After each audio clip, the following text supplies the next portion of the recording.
Hello guys, welcome back to Rayaras vlog. நம்ம இன்றைக்கி இந்த vlogல என்ன பார்க்க போகிறோன்னா, ஓவன் இல்லாமல் நம்ம வீட்லேயே ப்ரௌனி ரெசிபி நம்ம எப்படி பண்ணுறதுன்னா இந்த vlogல பார்க்க போகிறோம்.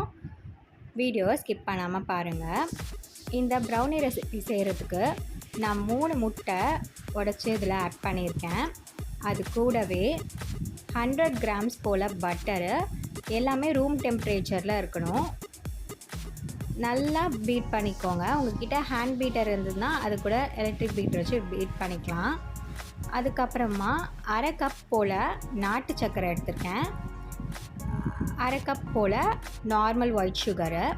உங்களுக்கு நாட்டு சர்க்கரை வேண்டாம் அப்படின்னா 1 கப் போல் நீங்கள் நார்மல் சுகர் ஒயிட் சுகரே ஆட் பண்ணிக்கலாம். இதை வச்சும் நல்லா பீட் பண்ணிக்கணும்.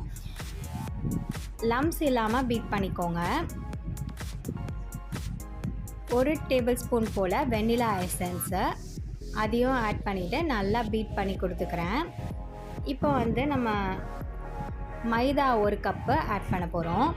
நல்லா சலிச்சு ஆட் பண்ணிக்கோங்க. இதில் லம்ஸ் இருக்கக்கூடாது. எப்போ கேக் ரெசிபி பண்ணுறதா இருந்தாலும் நம்ம இதை சலிச்சு தான் ஆட் பண்ணணும். அதுக்கப்புறமா அரை கப் போல் கொக்கோ பவுடர், இதையுமே நான் சலிச்சு தான் ஆட் பண்ணணும்.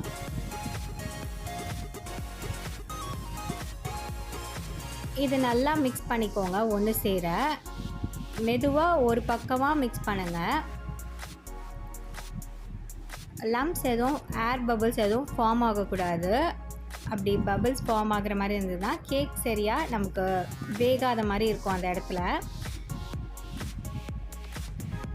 நம்ம vlog இப்போ தான் ஃபஸ்ட் டைம் பார்க்குறீங்க அப்படின்னா பக்கத்தில் இருக்க பெல் ஐக்கான் டச் பண்ணிக்கோங்க. அப்போ தான் நான் போகிற ரெசிபிஸ் உங்கள் நோட்டிஃபிகேஷன்ஸில் வரும். வீடியோவை மிஸ் பண்ணாமல் பார்ப்பீங்க.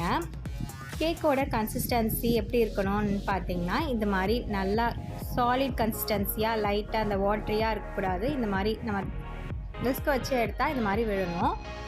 லைட்டாக பிஞ்ச் ஆஃப் சால்ட் மட்டும் ஆட் பண்ணிக்கோங்க. நான் இதில் எந்த விதமான பேக்கிங் பவுடர், பேக்கிங் சோடா எதுவுமே ஆட் பண்ணல. லாஸ்ட்டாக நம்ம டார்க் சாக்லேட்டை கட் பண்ணி போட்டுக்கிறேன். உங்கள்கிட்ட டார்க் சாக்லேட் இல்லை அப்படின்னா நார்மல் சாக்லேட்டை கூட நீங்கள் கட் பண்ணி போட்டுக்கலாம், பீஸாக குட்டி குட்டியாக. அதுக்கப்புறமா இந்த மாதிரி ஒரு கேக் டின் எடுத்துக்கோங்க. இந்த மாதிரி பட்டர் ஷீட்டை அந்த இதுக்கேற்ற மாதிரி ஸ்கொயருக்கு ஏற்ற மாதிரி கட் பண்ணிவிட்டு நம்ம பேட்டர் மிக்ஸ் பண்ணியிருக்கோம் இல்லையா, அந்த கேக் பேட்டரை அந்த இதில் அப்படியே ஆட் பண்ணிக்கோங்க. ஆட் பண்ணிட்டதுக்கப்புறமா நம்ம அவன் இல்லாதனால நான் இந்த மாதிரி பேனில் தான் பண்ணியிருக்கேன். கீழே சால்ட் ஆட் பண்ணிவிட்டு ஒரு 5 to 7 minutes நான் ப்ரீஹீட் பண்ணியிருக்கேன். ப்ரீஹீட் பண்ண இதில் நான் இந்த கேக் டின்னை ப்ளேஸ் பண்ணிவிட்டு லிட்டை மூடி வச்சுட்டு ஒரு 30 to 40 minutes நம்ம வேக வச்சு எடுத்தோம் அப்படின்னா அட்டகாசமான ஃபட்ஜி ப்ரௌனி வீட்லேயே சூப்பராக ரெடி ஆகிடும். இதை கண்டிப்பாக உங்கள் வீட்டில் எல்லாருமே ட்ரை பண்ணி பாருங்கள். இதுதான் இதோட ஃபைனல் அவுட்புட். நான் பீசஸாக கட் பண்ணி வச்சுருக்கேன். கண்டிப்பாக இந்த ரெசிபியை உங்கள் வீட்டில் ட்ரை பண்ணி பாருங்கள். அட்டகாசமாக டேஸ்ட்டு வரும்.